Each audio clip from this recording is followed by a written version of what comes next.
పూణేలో ఉంటున్నామా లేదంటే ఎక్కడో మనాలిలో ఉంటున్నామా అన్నట్టుంది పరిస్థితి ఇక్కడ. So welcome back to another mini vlog. పూణేలో మాత్రం చలి చాలా ఎక్కువగా ఉంది. ఎంత ఎక్కువగా ఉంది అంటే మార్నింగ్ విండోస్ ఓపెన్ చేసి చూస్తే విండోకి మొత్తం మంచుతోటి వాటర్ ఎవాపరేట్ అయితే కనిపిస్తూ ఉందన్నమాట. అంత ఎక్కువగా చలి ఉంది. సో ఇంకా ఇక్కడ అయితే చలిలో సాటర్డే రోజు కాస్త లేటుగా లేచి ఇంకా డే రొటీన్ అయితే స్టార్ట్ చేసేసాను. మార్నింగ్ బ్రేక్ఫాస్ట్కి అయితే పావు బాజీ చేస్తూ ఉన్నాను.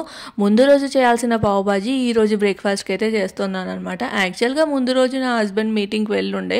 సో తను లేటుగా లంచ్ చేయడం వల్ల డిన్నర్ అయితే స్కిప్ చేసేసారు. ఇంకా నా ఒక్కదానికి ఏం చేసుకుందాం కదా అని చెప్పేసి ఫ్రిడ్జ్లో పెట్టి మార్నింగ్ బ్రేక్ఫాస్ట్కి అయితే ప్రిపేర్ చేసేసాను అనమాట.